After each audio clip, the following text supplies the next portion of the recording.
გამარჯობათ მეგობრებო, დღეს არის 7 დეკემბერი და პოლიტიკურ მიმოხილველებში, ანალიტიკოსებში ყველაზე აქტუალურია შეერთებული შტატების ახალი უსაფრთხოების სტრატეგიული დოქტრინა, რის საფუძველზეც პრაქტიკულად თელმა მსოფლიომ ასე თქვათ გაანალიზა ის, რომ რაც აქამდე ჩემთვის და რეალობაში ბევრთვის ცხადი იყო, რომ შეერთებული შტატები გადის ევროპის კონტინენტიდან და მთავარ სტრატეგიულ მოწინააღმდეგედ აღიარებს ფაქტობრივად ჩინეთს.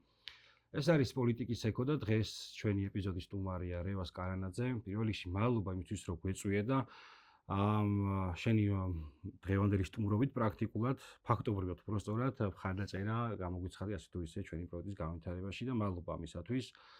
და მადლობა კიდევ იმისთვის, რომ მიჩვეული არ არის ქართული აუდიტორია განსხვავებული მოსაზრებების შემოტანას სოციალურ მედიაში, იმიტომ რომ სოციალურ მედია პრაქტიკულად არღებს ცდილობს გაარღვიოს ეს მედია რაღაცნაირი ბლოკი, რომელიც შეკრულია ხოლმე არა მხოლოდ ჩვენთან, არამედ მთელი ამ ლიბერალურ სამყაროში და გადავალ პირდაპირ მოკლედ ამ შეკითხვაზე გზელი შესავლის გარეშე.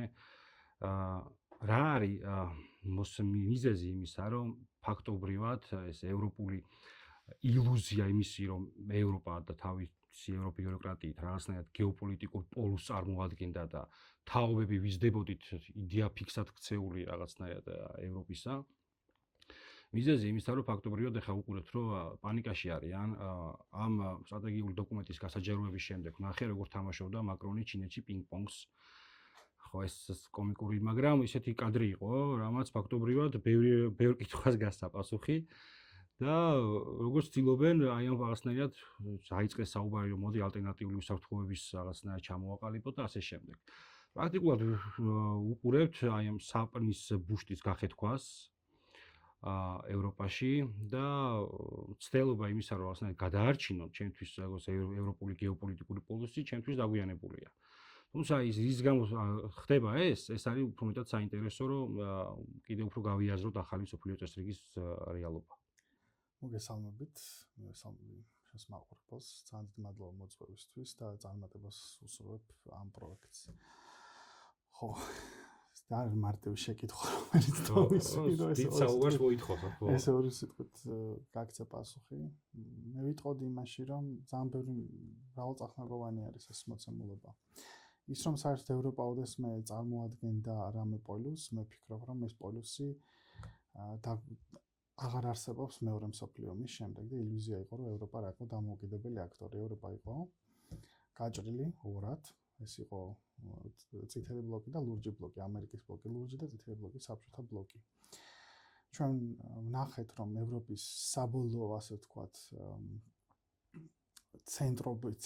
ცენტრობაზე სურვილი დაასრულა 1950-იანი წლების სუეცის არხის კრიზისმა, როდესაც საფრანგეთმა და ბრიტანეთმა ისრაელთან ერთად გადაწყვიტეს სუეცის არხის ოკუპირება ეგვიპტის ეროვნული მთავრობის ნასერის წინააღმდეგ და ჩვენ ვიხილეთ, რომ ამერიკის შეერთებულ შტატებმა და საბჭოთა კავშირმა, ასე ვთქვათ, კუთხეში მიაყენეს ორივე და უთხრეს, რომ ევროპის ძველი იმპერიების დრო დასრულებულია და ახლა სხვანაირი თამაშის წესები არის.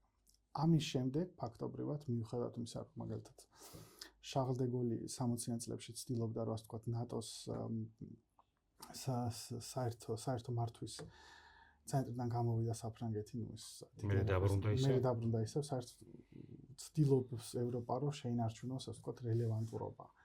თუმცა მან შეინარჩუნა კეთილდღეობა სიმდიდრე საუკუნეების მანძილზე აფრიკის, აზიის, ლათინური ამერიკის ქვეყნების, ასე ვთქვათ, რესურსების, როგორც ნედლეული, ისევე ადამიანური რესურსებით მონობით ვაჭრობაც მაგედან მოდის და იმიტომ ყავს უამრავი ადამიანი, მაგალითად აფრიკიდან წაიყვანეს, რომ ადგილობრივი მოსახლეობა დახოცეს და ჭირდებოდათ მუშახელი, იმიტომ ყავს მაგალითად შავკანიანი მოსახლეობა იამაიკაზე, იმიტომ რომ იქ ადგილობრივი ინდიელები ფაქტობრივად გაანადგურეს ევროპელებმა და ძალიან მკაცრი იყო ბრიტანული იმპერია, უფრო მკაცრი იყო ვიდრე ესპანური მაგალითად.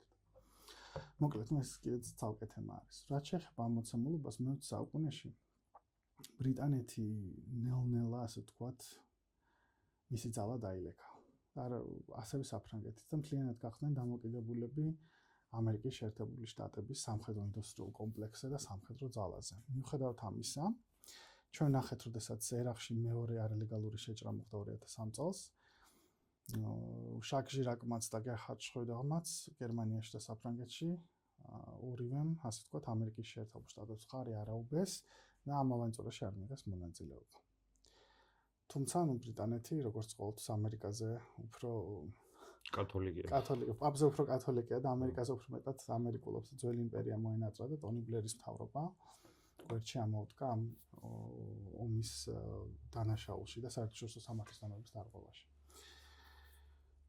აქედან გამომდინარე დღევანდელი პოლიტიკური კლასი, რომელიც ჩვენ გვყავს, ეს არის დასავლეთ ევროპაზე, აღმოსავლეთ ევროპას მე განვიხილავ. თავიდან ბოლომდე არის გააზრდილი ამერიკის შეერთებული შტატების სამხედრო იმედად ჰეგემონიის ქვეშ. და ისინი უკვე აღარც ცდილობენ ითამაშონ, რომ თითქოს ევროპას რამე შესწევს თავისით.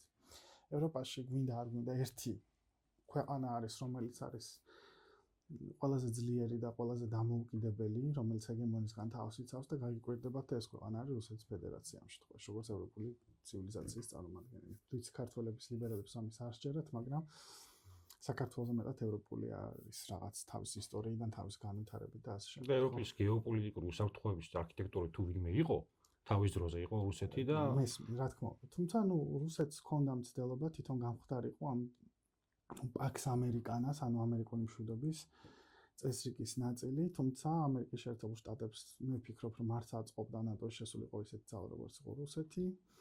რუსეთმა თქვა, რომ მე ვითამაშე ევროპულობა, მაგრამ მაინც არ მაღიარებენ და არ მიიღებოდნენ და აქედან გამომდინარე ბუქარესტის შეხვედრის შემდეგ მათ გაავლეს წითელი ხაზი, რომ უკრაინა გამორიცხულია გახდეს თქვენი წევრი, იმიტომ რომ თქვენ დაგვიდათ ჩვენ პირობა რუსეთის დაშლის შემდეგ. ჩვენ შორის აღარ არის მაგალითად იდეოლოგიური ჯახი, რაც იყო მაგალითად კომუნიზმი, სოციალიზმი, ლიბერალიზმი, კაპიტალიზმი ერთ მხარეს, კომუნიზმი, სოციალიზმი მეორე მხარეს, ხო? თუმცა აღმოჩნდა, რომ ამერიკას ჰქონდა ეს ნეოკონსერვატორები, რომლებიც არიან რეიგანის მთავრობის მემკვიდრეები, ეს ფლანგი რესპუბლიკური პარტიის, რომელიც იყო, ასე ვთქვათ, ამერიკის იმპერიის გავლენების გაზრდაზე და შემაკავებლობაზე კომუნიზმის. თუმცა კომუნიზმის არ ყოფილა, ეს ყოფილა ამერიკის იმპერიის, ასე ვთქვათ, ამერიკის ინტერესების გამტარები, რომ ამერიკის ჯარი მსოფლიოს ნებისმიერ კუთხეში უნდა იყოს, ანუ ამერიკა გადაიქცა ეგრეთ წოდებულ მსოფლიო ჟანდარმად. ამან თავისთავად გამოიწვია ის, რომ ამერიკის ძალიან დიდი ხარჯი მიდიოდა ევროპის უსაფრთხოებაზე, განსაკუთრებით, როდესაც აღმოსავლეთის ბლოკი შევიდა, დასავლეთის ბლოკის ნაწილი გახდა, ყოფილი აღმოსავლეთის ბლოკი. რომელთა ლიდერები ძალიან მკვახე რიტორიკით და ასე ვთქვათ, მკვეთრი ანტირუსული პოლიტიკით გამოირჩევიან. და ზოგადად პოსტსაბჭოთა სივრცეში ზოგი რუსეთის მხარეს არის, ზოგი რუსეთის წინააღმდეგ მოაბობენ. საბოლოო ჯამში ეს ქვეყნები ერთმანეთს გავარტყველან, იმიტომ რომ ჩაფლულები ვართ ჩვენ სიღარიბეში, ტვინების გადინებაში, რელიგიურ ექსტრემიზმში, ეთნიკურ ნაციონალურ ექსტრემიზმში, ომები დაპირისპირებენ სისრიკოს დაშლის შემდეგ.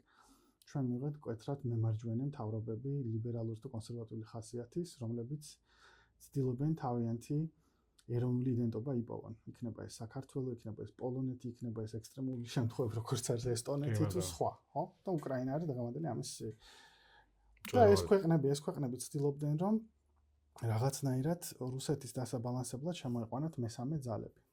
და მათ ეგონათ, რომ მაგალითად ჩვენს გვეგონა, რომ ამერიკას ჩვენ ინტერესებისთვის გამოიყენებით რუსეთის წინააღმდეგ, თუმცა ჩვენ გამოგვიყენა ამერიკის შეერთებულმა შტატებმა, მათ ომებში ვიომეთ ერაყში, ავღანეთში, ნატოს კარი ღია არის 95-30 წელია. მაპზე უკეთესი რო ჩამოვიტანეთ, ეგ იყო ყველაზე მაგარი. ხო, მე მახსოვს სამხედრო დახმარება, სასმელი წყალი რო გამოგზავნეს, არის წარმოდგენა არ აქვს რა ქვეყანა არის ჩვენთან სასმელი წყალი აქ ჭდებოდა 2008 წელს 16 წლის ვიყავ მაშინ. და ევროკავშირში ჩავდივარ და მე ვფიქრობ, რომ ჩვენელი ქვეყნები კიდევ უფრო მეტად მოწყვლადი და მარტივად манипуლირებადია, როდესაც მუდმივად მოსაცდელში დგახარ რა. ამიტომ რომ ეხა ამას გააკეთებ და ხვალ გაგიღებ გარს. მოდი ხვალ არ და ზე გაგიღებ, ეხლა ამასაც თუ დავუმატებ, ხო? და აქედან გამომდინარე ეს რადიკალური მემარჯვენე პოლიტიკაში საბოლოო ჯამში ის იმარჯვებს, ვინც არის ყველაზე ძლიერი და გინდა არ გინდა რუსეთი ბევრად უფრო ძლიერი არის რა. მიხარობ, რომ რუსეთი კარგია, რუსეთში რაც ხდება, ძალიან ბევრი სოციალური პრობლემები, რუსეთი ნამდვილად არ არის ჩინეთი, ხო? მთელი ის ინტერესები ამერიკის იყო წამოსული აღმოსავლეთ ევროპაში და წამოსული იყო ახლო აღმოსავლეთში. ერაყი, ისრაელის საკითხი, ლიბია, სირია,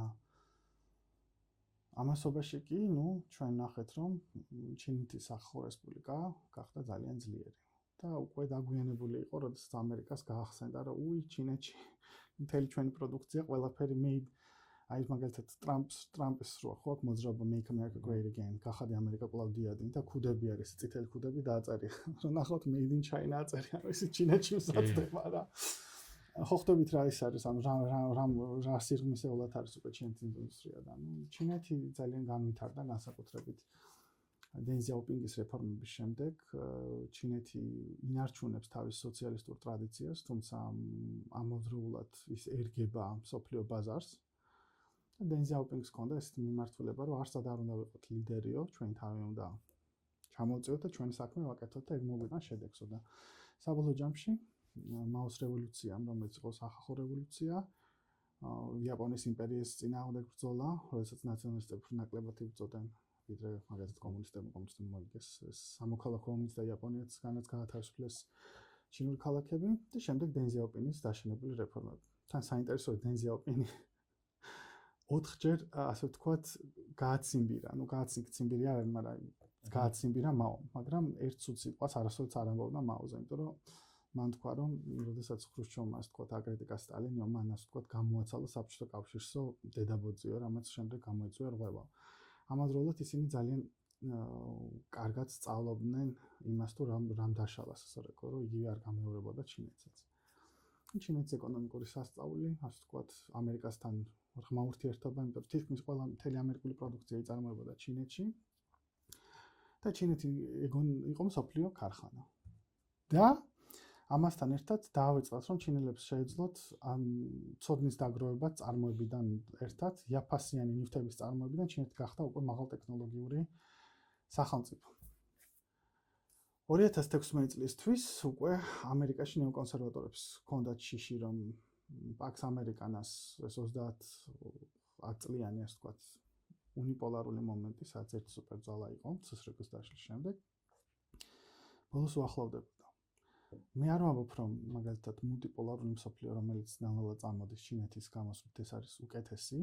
ეს არის გადასარევი, მაგრამ ეს არის უკეთესი, მაგრამ ბევრი არჩევანი აქვს პატარა სახელმწიფოებს. თან ჩვენ ვხედავთ, რომ მსოფლიო ბანკის და მსოფლიო სავალუტო ფონდის ალტერნატივების მსგავსი პოტენციალის მქონე მაგალითად ბრიქსის ბანკი შეიქმნა, ეგრეთ წოდებული ახალი განვითარების ბანკი და ასე ხო, რაც ამ უნიპოლარული ერთი ტიპის ეკონომიკური განვითარების დღის წესრიგს ახალ ვარიანტს გთავაზობს, რა შენ არ იქნები დამოკიდებული, რომ მხოლოდ და მხოლოდ IMF-დან, ანუ მსოფლიო სავალუტო ფონდიდან, მსოფლიო ბანკის მითითებებზე და მაგათგან აიღო ვალები, რაც უფრო მეტი ალტერნატივა უფრო კარგია, მაგრამ ეს არ ნიშნავს, რომ ეს არის მულტილატერალური თანამშრომლობაზე დამყარებული მსოფლიო. ეს არის მულტიპოლარული მსოფლიო, სადაც სხვადასხვა დიდი ძალები არის. ჩინეთი ბევრად უფრო ჰუმანური არის, არავის თავს არ დასხმია. განსხვავებით რუსეთისგან და ამერიკისგან ბოლო წლებია. უფრო მეტად თანამშრომლობაზე არის ორიენტირებული და ძირითადად ის არის ყოფილი ეგრეთ წოდებული ნახევარ კოლონია, რომელსაც ძალიან მძიმე წარსული აქვს. როდესაც 6 ევროპული ძალა და იაპონია თავს დაესხნა ერთდროულად, ასე ვთქვათ, მე-19 საუკუნეში ოპიუმის ომი პირველი, ოპიუმის ომი მეორე, როდესაც ბრიტანეთი ძალით ავრცელებდა ოპიუმს ჩინეთში, რათა მოსახლეობა გაეხადა დამოკიდებული.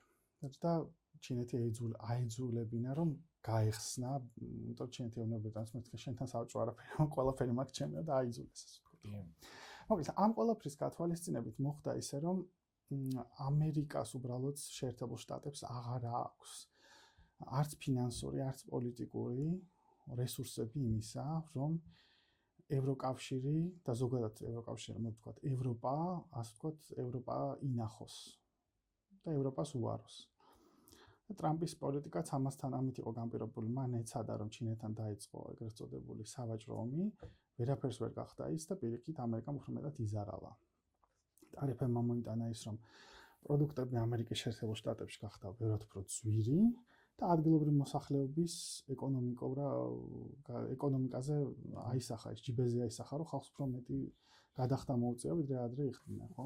ჩინეთში ეს საგრძნობლად არ აისახა საერთოდ. და ამან უკვე დაადასტურა ის, რომ ამერიკის შეერთებული შტატები საბოლოოდ აღარ არის ჰეგემონი მსოფლიოს, ის არის ძლიერი სახელმწიფო, ერთ-ერთი სუპერ სახელმწიფოა ის ამ ძალას კიდე ძალიან დიდი ხანი შეინარჩუნებს, მაგრამ ის ვეღარ იქნება მსოფლიო ჟანდარმი. და აქედან გამომდინარე, ცდილობს თავიდან ბოლომდე, რომ მთელი თავისი ყურადღება გადაიტანოს მონროს დოქტრინაზე. მონროს დოქტრინა ეს არის დოქტრინა ამერიკის შეერთებულ შტატებში, ამერიკის კონტინენტებზე, ჩრდილოეთ ამერიკაში, სამხრეთ ამერიკაში, კარიბის ზღვაზე, სხვა გარე დიდი ძალა არ უნდა ერეოდეს. მაგალითად, ევროპული ძალების განდევნაზე იყო, მაშინ ევროპა იყო მათი მთავარი პრობლემა. და ეს იყო, ასე ვთქვათ, ამერიკის ეზო. რაც ძალიან, ასე ვთქვათ, იმპერიული დამოკიდებულება, იმიტომ რომ ხალხს ნამდვილად არ უნდათ ბრაზილიელებს და კოლუმბიელებს ისედაც იმდენი წელი ამერიკის ძალიან, ასე ვთქვათ, იმპერიული პოლიტიკიდან გამომდინარე ძალიან დიდი ხანი უწევდათ სიღარიბეში ცხოვრება. ჩვენ ხედავთ მაგალითად იმას თუ რას შვება კუბას. კუბა რომელმაც გამოთქვა, რომ ყოფილიყო თავისუფალი ქვეყანა და არ ყოფილიყო სამორინეების, საროსკიპოების და პლანტაციების და ამერიკის შეერთებული შტატების მდიდარი თეთრკანიანების გასართობი ადგილი და მოხდა რევოლუცია. ამაზე რადგან თქვა უარი და უნდა დამოუკიდებელი სახელმწიფო ყოფილიყო 70 წელი არალეგალურ ბლოკადაშია დღემდე. თუმცა მაინც ვერაფერს ვერ გახდა ბოლომდე ამერიკა. იგივე მიმართულება არის ახლა ვენესუელასაც. და განსაკუთრებით მაშინ, როდესაც სახელმწიფო მდივანი არის ეგრეთ წოდებული მაიამის კლანიდან. მაიამის კლანი ეს არის ლობისტების ჯგუფი, რომლებიც არიან ძირითადად ლათინური ამერიკის ქვეყნებიდან, ძირითადად კუბიდან, ბატისტების, ასე ვთქვათ, იდეოლოგიის მიმდინარე, ბატისტა იყო დიქტატორი ფიდელ კასტრომდე, რომელმაც ამერიკის, ასე ვთქვათ, გასართობ ადგილად აქცია კუბა. და ეს ლათინოსები არიან ძირითადად რადიკალი მიმარჯვენეები, რომლებიც ცდილობენ, ასე ვთქვათ, გადატრიალებები მოახდინონ ლათინურ ამერიკაში და მოიყვანონ ამერიკის შეერთებული შტატების მარიონეტი რეჟიმები. იგივე ხდება სანქცირება მაგალითად პეტროსი კოლუმბიის პრეზიდენტის გამომდინარე იქიდან, რომ მან უბრალოდ ტრამპი გააკრიტიკა ისრაელის მხარის ამერიკის მიერ და პალესტინელების გენოციდის მხარდამჭერა ამერიკის შეერთებული შტატების ამის გამო დაასანქცირეს ის. და ძალიან ბევრი ქვეყანა ასე ლულასაც ემტერებიან ბრაზილიაში, იმიტომ რომ ბრაზილია როგორც იცით არის ყველაზე დიდი ქვეყანა ლათინური ამერიკის და სამხრეთ ამერიკის ყველაზე დიდი ქვეყანა და ეკონომიკა. ბრაზილია არის ბრიქსის დამფუძნებელი სახელმწიფო. მათ უნდათ რომ შეიტანონ ასე ვთქვათ განხეთქილება, როგორც იყო ჟაირ ბოლსონარო, ვითომ ძალიან კონსერვატორი, ძალიან ქრისტიანი ადამიანი, რომელიც სინამდვილეში იყო ჩვეულებრივი ამერიკის შეერთებული შტატების მარიონეტი. ჟაირ ბოლსონარო 70-იან წლებში ესევე იყო სამხედრო, რომელმაც დემოკრატიულად არჩეული მთავრობა გადააიღო და მიმარცხენეებს გაუსწორდნენ და ამერიკის მარიონეტი გახადეს ბრაზილია. და 20 წლის მანძილზე სიღარიბის გარდა არაფერი არ მოუტანია. იგივენაირი მარიონეტი რეჟიმი უნდათ ბრაზილიაში, როგორც ეს არგენტინაში, რომელმაც არჩევნების შემდეგ, როდეს მოვიდა ის მილეი, ტრამპის მოკავშირე, არგენტინის წევრობის საკითხი გააჩერა ბრიქსში, და არგენტინა შედიოდა ბრიქსში. აქედან გამომდინარე, მათ სურთ, რომ ამერიკის კონტინენტებზე მაინც შეინარჩუნონ გავლენები. აქედან გამომდინარე, ევროპის თავდაცვა მათ გაუჭირდებათ და ბოლო-ბოლო რო დავფიქრდეთ, ევროპა არის მხოლოდ და მხოლოდ მსოფლიოს მოსახლეობის 13-14%, რომლის ეკონომიკური წილი ყოველწლიურად იკლებს, განსაკუთრებით უკრაინის კონფლიქტის შემდეგ. წარმოება საკუთრება. კი ბატონო. ამავდროულად ჩვენ ხედავთ, რომ დასავლეთ აფრიკის ქვეყნები, რომლებიც იყვნენ ნეოკოლონიები საფრანგეთისა და საფრანგეთი დღემდე იყენებდა მათ რესურსებს, როგორიც არის მაგალითად ბურკინა ფასო, ნიჟერი და მალი. ამ ქვეყნებში მოხდა გადატრიალება და გაყარეს პროფრანგული მთავრობები, რომლებიც ძალიან იაფად აწვდიდნენ მაგალითად ადგილობრივ რესურსებს, იქნებოდა ის ურანი, იქნებოდა სხვა წიაღისეული, ხო? ამ ხალხს უნდა თავისი რესურსი თვითონ მოხმარდეთ და ჩვენ ხედავთ ბურკინა ფასოში როგორ წინ წავიდა, ასე ვთქვათ, ეკონომიკა და იზრდება ცხოვრების დონე, მათ შემდეგ რაც ეროვნული მთავრობა მარცხენა მთავრობაა მანდაც, მაგრამ მაინც საფრანგეთის ფრანგზე უარი თქვეს, იმიტომ რომ დასავლეთ აფრიკის ქვეყნებს აქვთ ეგრეთ წოდებული დასავლეთ აფრიკული ფრანკი, რომელიც იმართება პარიზიდან. აქედან გამომდინარე, ეს ქვეყნები თავისუფლები არიან ოფიციალურად, მაგრამ ძალიანად ეკონომიკურად დამოკიდებული არიან პარიზზე. რა თქმა უნდა.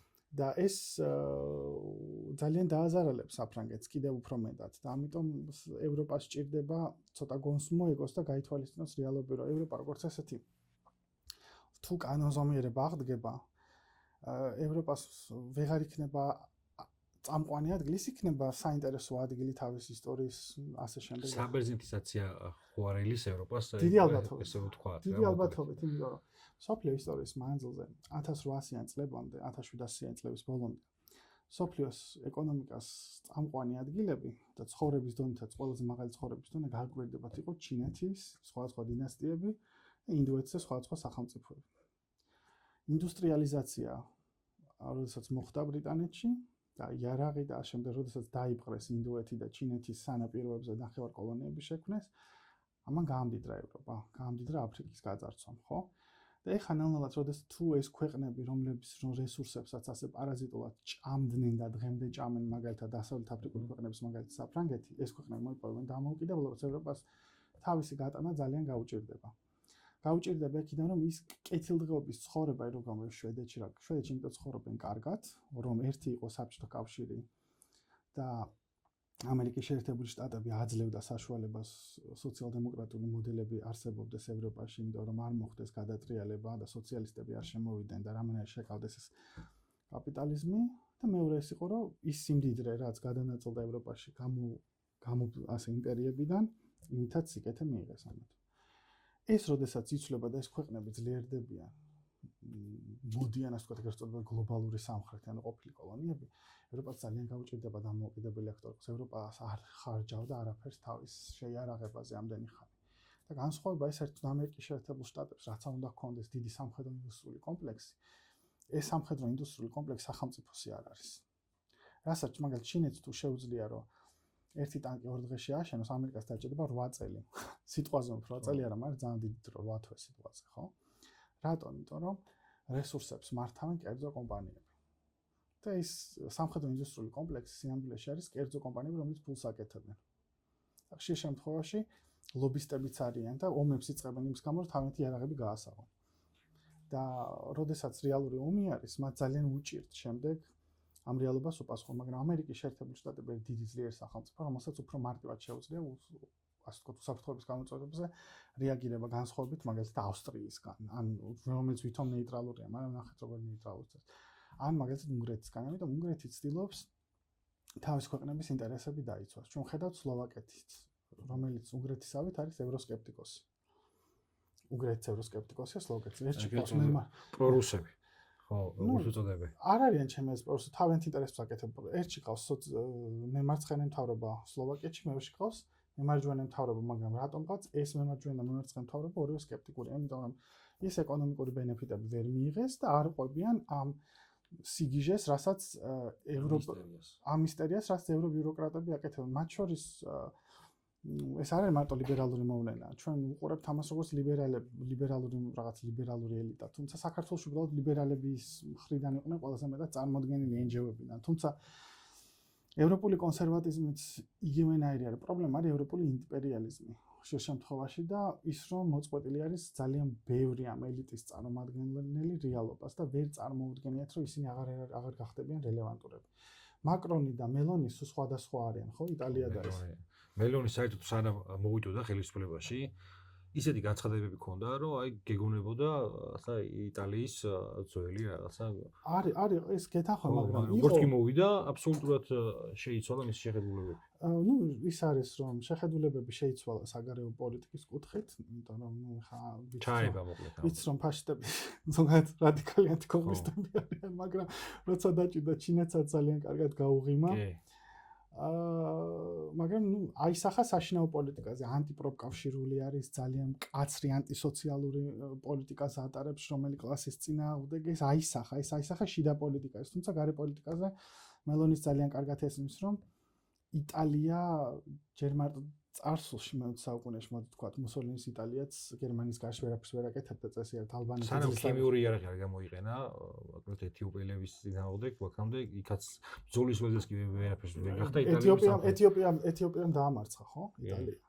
და ალბანეთი და საბერძნეთი ძლივს აიღეს განსაკუთრებით. აქედან გამომდინარე, იტალია დღევანდელ დღეს განსაკუთრებით დღევანდელ დღეს, როცა ევროპა ძალიან დამოკიდებული არის ამ არქიტექტურაზე ამერიკის. ძალიან კარგად ესმის, რომ ამერიკის გარშე ვერაფერს ვერ გახდება. მაკრონიც, მერცი საერთოდ მგონია, რომ რაღაც რუსეთზე ის უნდა რა ქვია, საბჭოთა სივრცეზე, უყურთ საბჭოთა სივრცეზე რაღაც რევანშისტულ რაღაც სიზმრებში არის, რომ რამენერე ჩური იწიოს, მაგრამ პრობლემა ის არის, რომ სამწუხაროდ მაგალითად გერმანიაში ერთ ქალაქში 13 სადისტრიბუციო კომპანიიდან ნიუსტერში დარჩა მხოლოდ ღია 3. 10 დაიკეტა ხო? Volkswagen-ი გაკოტრდა, სიამაყე გერმანული და Volkswagen-ის ქარხანა სად გადავიდა? ჩინეთში. რა თქმა უნდა. ჩინეთში გადავიდა, ხო? ანუ საბოლოო ჯამში თუ დავაკვირდებით ძალიან მძიმე კრიზისის წინაშე ევროპა. უბრალოდ ჩვენ ამას რატო ვერ ამბობთ? ჩვენ მუდმივად კრიზისში ვართ 35 წელია, ხო? და ჩვენთვისაც ძალიან რთულია, როდესაც ჩვენ გასწავლიან, რომ სადღაც ბორცვის მიღმა უფრო მწვანეა ბალახი ვიდრე შენი მხრიდან რა. მიხვალ იმ ბორცვის მიხვა და უკვე ან დაგვიანებული, ან შემოდგომა ამოსული. და მეც ფიქრობ, რომ ჩვენთანაც ნელ-ნელა ეს რაღაც ფუნდამენტალისტურ რელიგიად ქცეული ევროპაზე ცუდის თქმა შეიძლება იცვლება, იმიტომ რომ ხალხი რეალობას ხედავს. ეს იმიტომ კი არა, რომ რაღაც ჩინეთი უბრალოდ ხედავს, რომ ხელა უსამართლო დამოკიდებულებები აქვს საქართველოს მეტყველს, საქართველოს მიმართ ხალხს არ ახსოვს, როგორი უსამართლო დამოკიდებულებები შეიძლება ქონდეს ევროპას და ვერ წარმოუდგენია და ვერ იგებენ ხოლმე ის ყოფილი კოლონიები რატო ასე ვთქვათ, რატო აპროტესტებენ ევროპის კოლონიობას, რატო? და ესეთი უსამართლო დამოკიდებულებებიდან გამომდინარე და ის რომ ისინი რეალობას არიან მოწყვეტილები მათი ასე ვთქვათ სამხედრო რაღაც ავანტიურებიდან გამომდინარე და ხედავენ რომ ამერიკამაც ზურგი აქცია და ამერიკის საბოლოო შეკითხვას რომ დაუბრუნდე ეს ყველაფერი კრავს საბოლოო ჯამში იმას თუ რატომ ამბობს ამერიკის შეერთებული შტატები დოქტრინაზე უარს ამ დაიცვას ევროპა და ტრამპს თავის პირველ პრეზიდენტობისას პირველ ვადაშიც იგივეს ამბობდა რომ უნდა გაზარდონ ნატოს წევრებმა თავდაცვის ხარჯები ჩვენ ვიცავ ჩვენც ამერიკის შეერთებულ შტატებს უბრალოდ აღარ შესწევს უნარი და აღარ შესწევს უბრალოდ ეკონომიკური ძალა ეს ტვირთი ზიდოს თავის თავზე რა. გასაგებია. აქ ხა კიდე მნიშვნელოვანი არის ჩემი აზრით კიდევ ერთი ასპექტი რომ აღქმა იმისა ყოველ შემთხვევაში ჩვენთან ხო აქტუალური იყოს ევროკავშირი და ასე შემდეგ რა და შენც ახსენე რომ უსაფრთხოების ეს ორგანიზაცია მოკლედ კოლექტივ უსაფრთხოების ორგანიზაცია რასაც ქვია ნატო პირობითად ამ შემთხვევაში არ იყო ფარი შეერთებული შტატებისთვის. პირიქით შეერთებული შტატები იყო ფარი ამ რაღაცა ჩრდილოატლანტიკური ორგანიზაციის და ის იყო მთავარი გენერატორი. ნუ ეხა 5%-მდე გაზდა, ესე იგი თავდაცვითი ბიუჯეტისა, რაც იაპონიამ უკვე განაცხადა რომ ამას აპირებს და იქ გადავალ ჩინეთზეც. ფაქტობრივად მეორეს მხრივ, რასაც უყურებთ ეხა ევროპელ ლიდერებში, ცდილობს ისევ გერმანია, საფრანგეთი და ბრიტანეთი ასნაირად დაუბრუნდნენ ძველ დიდებას, მაგრამ ჩემი აზრით აქ საინტერესოა ბრიტანული თამაში, იმიტომ რომ ვინმე თუ ეცდება გადაიბაროს, მოკლედ ეს გამოთავისუფლებული NGO კლასი, რომელიც ჩაეხსნა ამერიკულ დაფინანსებას, ჩემი აზრით ესენი იქნებიან ბრიტანელები და ეს დაპირისპირება დიდ გეოპოლიტიკურ რუკაზე ამერიკელების და ბრიტანელების ჩემთვის საინტერესოა თუნდაც ამ ახლო აღმოსავლურ მაგალითზე იგივე ევროპაში. არ ვიცი ხა ამას რა სცენარი შეიძლება მოყვეს, მაგრამ ფაქტია რომ ეს დაპირისპირება, დიდ დაპირისპირებას შორის, დიდ პოლუსებს შორის, შიდად დაპირისპირების მომენტიც არის. თუნდაც იგივე deep state-ის თეორიის მიმდევრებში ოჯახებზე რო გადავიდეთ, ასე შემდეგ, ხო? ანუ ის თქვა მინდა, ბრიტანეთის გააქტიურება ჩვენს რეგიონში ჩემთვის მოსალოდნელი იქნება. ამას მოწმობს ისიც რომ ასე იგი აზერბაიჯანი, თურქეთის თანამშრომლობის პროექტები, იგივე ზანგეზური, ასე შემდეგ რაღაც მომენტში წაფრთხიალდებიან ყოველ შემთხვევაში. ცენტრალური აზიასთან ექნება ცდილობები, მაგრამ კონკრეტული რაიმე შედეგის მოლოდინის ვარიანტი მე არ მაქვს. უბრალოდ ის იქნება ცდილობისათვის რა. ეხლა თუნდაც ასე მოკავშირეების შეკრებები და გადაიარაღების პოლიტიკა გავზარდოთ და ყველაზე მაგარი არის ის რომ შუა ომი მიმდინარეობს უკრაინაში ფრონტზე უსწრებს აქვს სტრატეგიული უპირატესობა და ევროპელი ბიუროკრატები რომლებიც იმედი უნდა მისცეს დანარჩენ მსოფლიოს თუნდაც ამერიკა გვერდზე გადგა ამობენ რომ იცი რა ჩვენ ვიქნებით 2030 წლისთვის მზად და მაქამდე ეს ნიშნავს რას რომ უამრავი ადამიანის სიცოცხლე შეეწირება ჩამოიშლება არამხოლოდ რაღაცა ინფრასტრუქტურა არამედ არქიტექტურა ევროპული სახელმწიფოებისა და ნუ ამაზე პუტინმა გასცა ესეთი ჩემთვის ყველაზე აგრესიული პასუხი რაც აქამდე პუტინს უთქვია რომ თუ ომი სურს ევროპას მე მზად ვარ დღესვე ვიომო და გარდა ამისა, იგივე გამოსვლაში იყო ესეთი კაფეო განცხადება, ჩვენ ასევე ვნახეთ, როგორ შეუტია უკრაინამ შავი ზღვის აკვატორიაში ტრანზიტულ ესე იგი ტანკერებს და გემებს და პუტინმა განაცხადა ამაზე საპასუხოდ, რომ მე განვიხილავ საპასუხო მოქმედებას სხვა ქვეყნების იმ ქვეყნების წინააღმდეგ, რომლებიც ხარს უჭერენ ამგვარი და უფრო თავდაცვითი სტრატეგიის განხორციელებას და ერდოღანი ჩაერთო სასწრაფოდ, რომ არაო მეც გმობო უკრაინის ამ ქმედებასო. ამით ვისი თქმა მინდა. უკრაინის ფრონტის გაგრძელების ევროპული სტრატეგია, რომ იცი რა რაღაცნაირად არ სურთ მათ, რომ ეს ფრონტის ხაზი ჩამოიშალოს და მცდელობა იმისა, რომ ევროპა გადარჩეს ოღონდ ძველი შეხედულებებით, რა შეხედულებებიც აქამდე ჰქონდათ. ჩემთვის, ჩემი გაგებით მოიტანს კიდევ უფრო მძიმე შედეგებს ევროპისათვის, ვიდრე ეს არის დღეს. იქ თუ კონფლიქტი არ გაიყინება, კონფლიქტის ხაზი კიდევ უფრო გადაიწევს. მე აქამდეც მithქვამს, რომ პუტინს არ აწყობს ეხლა ომის დამთავრება, იმიტომ რომ ისინი ფლობენ ამ უპირატესობას და სანამ ოდესაზე არ გავლენ და სანამ ამ ხერსონის სრული ოკუპაცია არ მოხდება და სანამ შავი ზღვის აკვატორიიდან საერთოდ არ განიდევნებიან ისინი, არ გააჩერებს და მეტის თუ კიდევ საშუალება ექნება, რომ კიდევ უფრო წინ წაიწიოს, ამას განახორციელებს. რაც უფრო მეტად ჩაერთვებიან ამაში ევროპელები და კიდევ უფრო მეტად ესე იგი სიღრმეში შევლენ, კიდევ უფრო მეტად ჩამოინგრევა მათი ამ სიდიადის აღქმა. არის რეპარაციების საუბარი და ბელგიის პრემიერმა პირდაპირ განაცხადა ამის შესახებ, რომ ფაქტობრივად უაზრობაა და ამ პოლიტიკურ თამაში ევროპა კიდევ უფრო მეტ ზიანს მიიღებს, ვიდრე შეიძლება ეხლა განხორციელდეს. და ჩვენ საუბრისას დაწყისში მე ვახსენე, რომ ჩაფრინდა ეგრევე მაკრონი ჩინეთში და დაიწყო იქ პინგ-პონგის თამაში, ანუ ის რაც ჩვენთვის მიუღებელი იყო, მოკლედ ჩვენი ლიბერალიზმის რო გადმოვიდეთ, რომ ეს ვილსონის სიგიჟეები, რომ აი ჩინეთის მოკავშირე ხელისუფლება და ასე შემდეგ, აქ ხელისუფლებაზე და იმაზე არ მაქვს საუბარი, აქ მაქვს ჩვენი ქვეყნის მცდელობაზე იმისი, რომ ალტერნატიული გეოპოლიტიკური დიდი მოთამაშე შემოვიდეს რეგიონში და ამით მაინც დაბალანსდეს ის, რაც ხდება ჩვენს რეგიონში. მოკლედ მივიღეთ ჩინეთი და აღიარა კიდევ შტატებმა, რომ თუ გინდათ უსაფრთხოება, მეგობრებო, თქვენი თვითონ აიღეთ თქვენ თავზე ევროპასაც შეეხება და გადმოერთოთ ჩინეთზე და აქ ნახე მე საინტერესო, ესე იგი, მცდელობა იმისა, რომ იაპონიას დაუბრუნონ ნაციონალისტური რაღაც შეხედვით. ჯერ ისეთი ადამიანმა გაიმარჯვა არჩევნებში, რაც დიდი ხნის მანძილზე ეს ნაციონალისტური ფრთა, ვინც მართავდა, უბრალოდ ესეთი მკვეთრად ნაციონალისტური პოლიტიკის, ესე იგი, მომსწრეები ჩვენ არ ყოფილვართ. გარდა ამისა, გაეროს წესდებაც მათ შორის იაპონიის კონსტიტუციაც ზღუდავდა იაპონიას აქამდე, რომ ეს მკვეთრი რაღაც სამხედრო აგრესიული არა მხოლოდ მცდელობა განახორციელებს, საერთოდ ჯარისყოლის უფლება არ ჰქონდა, მაგრამ ნუ პატარა რაღაც შენაერთებზე თვალს უჭავდნენ. და ეხლა განაცხადა, რომ ტაივანი ყოფილა თურმე მისი უსაფრთხოების, ესე იგი, მნიშვნელოვანი ზღვარი. იდეაში მოხდება თუ არა იაპონიის ეგრეთ წოდებული უკრაინიზაცია, ანუ მცდელობა იმისა, რომ იაპონია გახდეს პროქსი ომის პლაცდარმი, ამას ვიხილავთ ჩვენ მომავალში, თუმცა პოლიტიკის განმეორებას ვხედავ რა. ახლა იაპონიას ეს დამოუკიდებელი სუვერენული თამაშს არ ახორციელებს ჩემი მოსაზრებით, ის არის მონაწილე ამ ამერიკული ახალი უსაფრთხოების სტრატეგიისა და აღიარა კიდევაც, რომ მნიშვნელოვანია ჩინეთს არ მიეცეს საშუალება, თუ აქამდე ჩინეთი ვითარდებოდა სტრატეგიულ სიღრმეში, ანუ შიგნით ცდილობდა ევრაზიონისტური შეხედულებების გაძლიერებას იმ კუთხით, თუნდაც ეს ტელეფონი კორიდორი, რომელიც ჩვენთანაც აქტუალურია, ამის გარდა ჩინეთმა დაიწყო უკვე მისი ლეგიტიმური, მათ შორის ლეგიტიმური უფლების განხორციელება გავიდეს ოკეანეზე.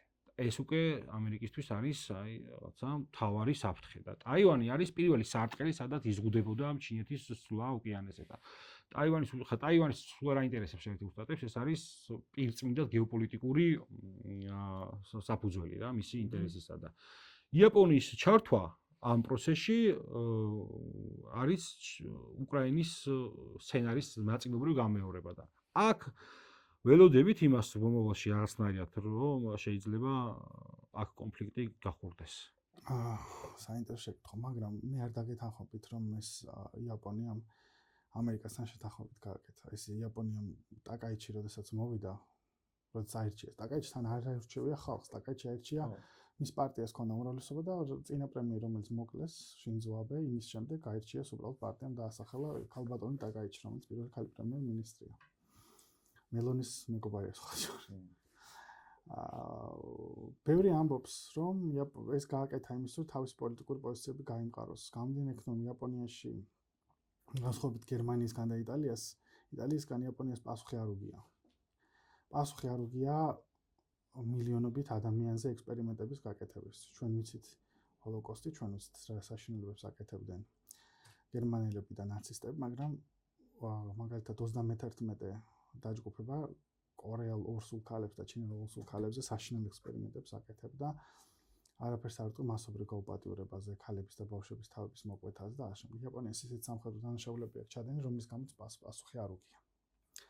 ამისი ბრალი არის ის, რომ ამერიკის შეერთებულმა შტატებმა მას ხელი დააფარეს, იმიტომ რომ შეეშინდათ, რომ მოხდებოდა, ასე ვთქვათ, სოვიეტიზაცია ამ იაპონიის იმპერიისაც.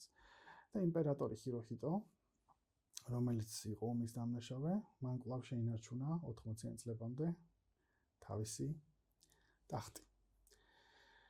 და ჩინეთსაც და კორეასაც, ორივე კორეას, ჩრდილოეთს და სამხრეთ კორეას აქვს ძალიან დიდი, ასე ვთქვათ, წყენა, სახელმწიფო დონის წყენა. ეს არ არის რაღაც, ეს არის ძალიან დიდი ისტორიული წყენა იაპონიის მიმართ. და იაპონიას, ასე ვთქვათ, პრობლემა აქვს თითქმის ყველა აზიურ სახელმწიფოს აქვს იაპონიასთან პრობლემა. მალაიზიას, ფილიპინებს, ვიეტნამს, ჩინეთს და კორეას საერთოდ აღარ არის ლაპარაკი. ბირმას, ტაილანდს, ყველას პრობლემა აქვს იაპონიასთან. თუმცა იაპონია იყო ამერიკის შეერთებული შტატების სამხედრო ფარის ქვეშ, მათ ცალკე ნატო ჰქონდათ, ასე ვთქვათ.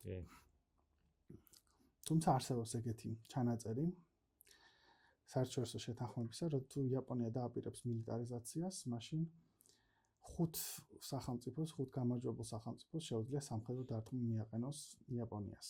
და ეს ძალიან კარგად იციან, რომ ჩინეთს ძალიან კარგად თავისუფლად შეუძლია თუ დაადასტურებს, რომ იაპონია იწყებს მილიტარიზაციას, გაანეიტრალოს საფრთხე. ამავდროულად იაპონიის მიერ ოკუპირებულ კუნძულებზე, რომელიც დარჩა დღემდე იაპონიას, ეს არის რიუკიუს კუნძულები, სამეფო რომელშიც იაპონია შევიდა ადგილობრივი კულტურა და მოსახლეობა, ასე ვთქვათ, გააქრო პირისაგან მიწისა. დღეს მას ამ კუნძულებს ჰქვია ოკინავა და ამერიკის შეერთებული შტატების ძალიან სწორედ აღნიშნე ძალიან დიდი შეიარაღება მდებარეობს, რომლებიც მათ შორის გაუპატიურებაში ბავშვებს, მე ამბობ მარტო ქალებს ბავშვების გაუპატიურებაში ძალიან ჯარისკაცები ღილებულები, მაგრამ იაპონია ყოველთვის თვალს ხუჭავს ამერიკელი სამხედროების დანაშაულზე ცუც აქციელზე კუნძულზე.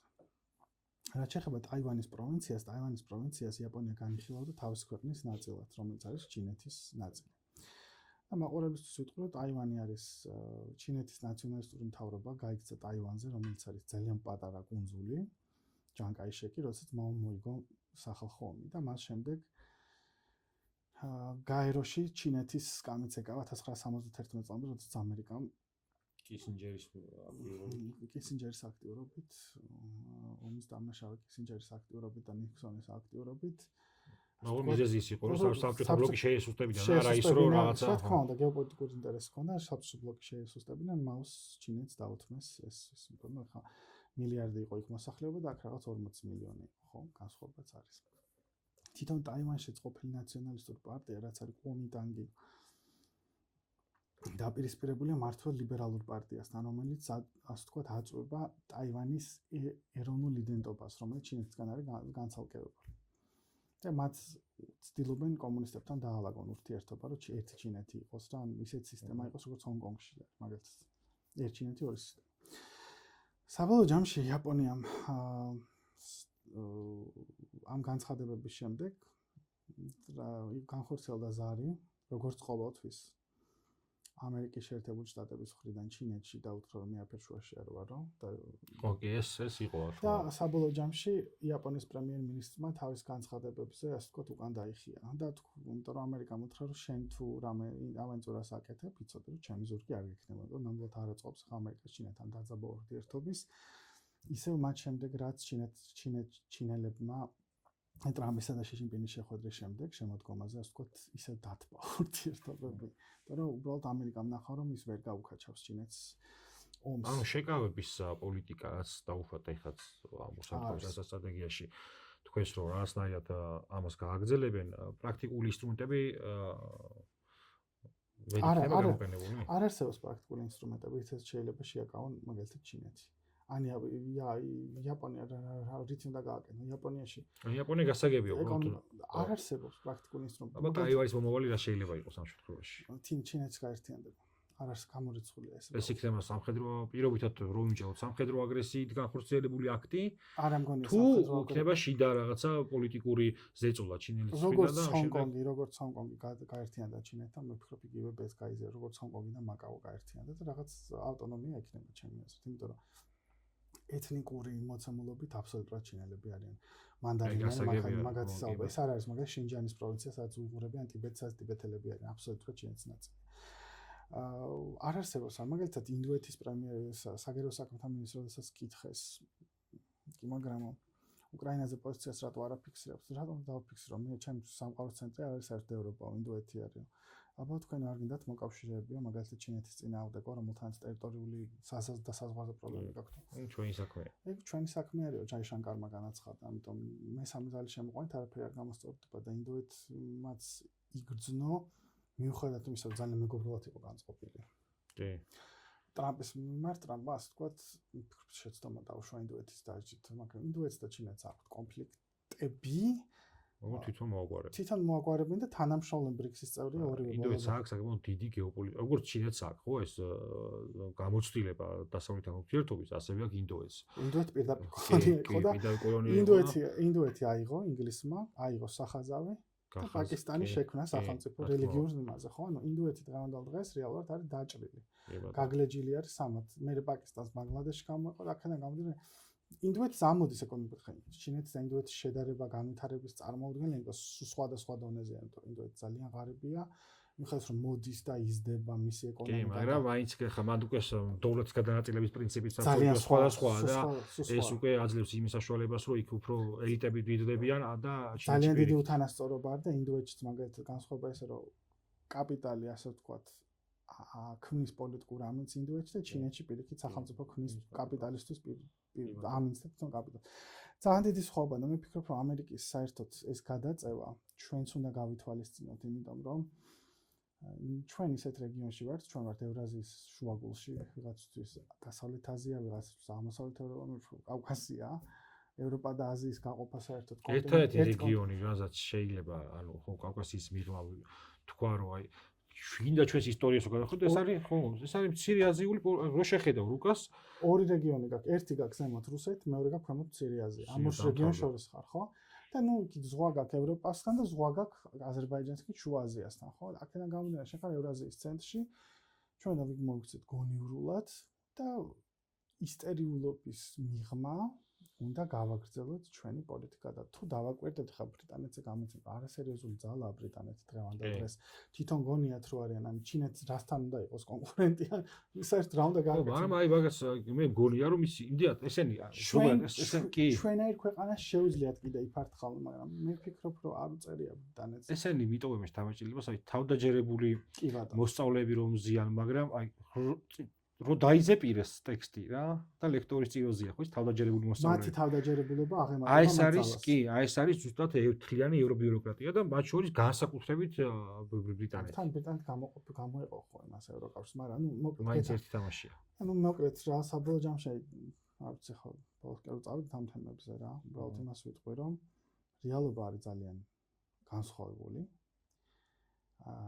საერთაშორისო პოლიტიკაში ჩვენ არ უნდა ვიმსჯელოთ წარმოდგენებით, უნდა გავასწოროთ რეალობას თვალ და უნდა ვიყოთ მაქსიმალურად რეალისტები. თუ არ ვიქნებით, ჩვენ დავიღუპებით და სხვა ჩვენ გამოსავალი არ გვაქვს რა. აი, ეთახვევი და მე ერთ-ერთი ასაც ვამბობ ამ პროცესში ის რომ ხა შეფასება არის ხომ შეათ რომ გიხარიათ რომ იქ რუსეთი იმარჯვებს და აქ ჩვენ ფილმს არ უყურებთ რა, სადაც ვიღაცა შემატყიროს ვიღაცა გმირის გამარჯვებას და ეს კეთილია და ეს ბოროტია. ეს არის რეალობა და ამ რეალობაში რაც უფრო ადრე დაუბრუნდებით გამოფხიზდებით ილუზიიდან უკეთება უკეთესი. და ძალა აღმარცხნავს ამ შემთხვევაში. დამთავრდა. ეს თამაში არა რა. კი, ეს კი ბატონო და ვიმეს თუ სულს რაღაცნაირად პატრიოტული სულისკვეთებით. ეს ილუზიურად როგორ შეიძლება პატრიოტი იყო და თან შენ ქვეყანაზე არ ფიქრობდე შედეგებზე, ხო? იმას შეუძლია თავისი სიცოცხლით გარისკოს, მაგრამ ქვეყნის ბედით გარისკვა ეს თაობებს ძვირად დაუჯდება. ამიტომ მაქსიმალურად უნდა ვეცადოთ, რომ ბალანსი შევქმნათ ჩვენს რეგიონში. მე ისიც მგონია, რომ სიტყვა რო გაიქცათ ამას წინათ აი ამ პროცესებში არიევსა და ფაშინიანს რამოდენიმე თვეების წინ ამ სიტყვაზე პასუხისგებაც მოუწევთ ცოტა ხანში. ამას ესეც ამასაც ვფიქრობ მე, განსაკუთრებით ფაშინიანს. მაგრამ ჩვენთან მიმართებაში მე ვფიქრობ, რომ ეს ბალანსი უნდა შევქმნათ და ამ ბალანსის შექმნაში აუცილებელი იქნება, რომ სწორად დაინახო იქნება ეს რაღაცა ჩინეთი, ინდოეთის ხოთაშორის დიდი ინდოეთის ამბიციები აქვს საკმაოდ დიდი ირანში ინვესტიციებს ახორციელებს, იქ რაღაცნაირად სურს რომ ისიც იყოს მიბული ამ შუა დერეფნის პროექტს. რუსეთის ფაქტორი გასათვალისწინებელია, მაგრამ თავი ხა მე რუსეთი ინდოეთი ბოდიშო გაწყობდნენ. რუსეთი ინდოეთი ყოველწლიურად ისტორიულ მოკავშირეა. თქმა უნდა, ხა ესე იგი 60-იან წლებში, როცა ბერლინის ბლოკადის პრობლემა იყო, ნერუს, როგორც ახლა მოდის მოთხოვეს რაღაცა უარი თქვი ნავთობზე, ისე მოთხოვეს, რომ ამედი დაგმე საბჭოთა კავშირი დაგმე და ბოლოს და ბოლოს ჩვენ გვაქვს ჩვენი უფლება თან ასე იგი გავითვალისწინოთ ჩვენი ინტერესები და მიხარხალობის მოძრაობა რაც მიიღო ეს შემდეგ შეერთებულმა და ეს გამოცდილება წინ ქონდა ტრამპს ხოთაშორის რაც მინდოს რაც უფრო მიაწვევი მით უფრო იხრება შემოყავს მეორე მოთამაშე იმასში რა ქვია სასწორზე საბოლოო ჯამში ვიხილავთ რავალ-პოლუსიან სამყაროს მე იქაც სკეპტიკური ვარ რომ დაუშვათ ეს მონროს დოქტრინის გააქტიურებით შტატები რაღაც სარგებელს მიიღებს ჩემთვის ვენესუელა არ იქნება მარტივი უკმა ესე ვფიქრობ მე მგონი ბევრ რაღაცას უკან დაიხოს ტრამპი იმიტომ რომ წელს უბრალოდ აღნიშნე რა გინდა არგენტინის მოკავშირეობა არგენტინის ერის მოდელი თუ ჩვენ რამეთი ვიცით იმ ისტორიული ფიგურებით, როგორც შეიძლება იყოს ჩე გევარა, როგორც შეიძლება იყოს მარადონა. ანუ იქ ხასიათი არგენტინისა. ეხა კი არის რაღაც მთავრობა მოსული. ხო. ხასიათი არგენტინელის საერთოდ ანტიკაპიტალისტურია. და თუ კიდევ უფრო ჩაუღრმავდები ამ ეკონომიკური თეორიის მიღმა, ანტიამერიკულია. ზოგადია მთლიანი რეგიონიც. ამიტომ ხა მარტო ვენესუელა, კოლუმბია არ არის, იქ არ არის საუბარი მხოლოდ რაღაცა ორი რეჟიმის ცვლილებაზე. რა თქმა უნდა. ამიტომ ვფიქრობ, რომ მანდაც გაუჭირდება და ჩვენ რას ვიზავთ ქართველები ეს უნდა იყოს ჩვენს ხელში და რაც უფრო მარტივად და მალე დავამთავრებთ ისტერიას იმაზე რაც ხდება ვიცი რა აი პრორუსულია ხელისუფლება და გადავალთ იმაზე რომ რეალობაში რაც შეიძლება მივიღოთ და როგორ დაუბრუნდოთ ხალხს კაპიტალი რაც უფრო ადრე დავიწყეთ ამ საუბარს მით უფრო მეტად გვეშველება ჩემი მოსაზრებით ესე თანხმობით რომ დავასრულოთ დღევანდელი გადაცემა და გეთახო ძალიან დიდი მადლობა მოწვევს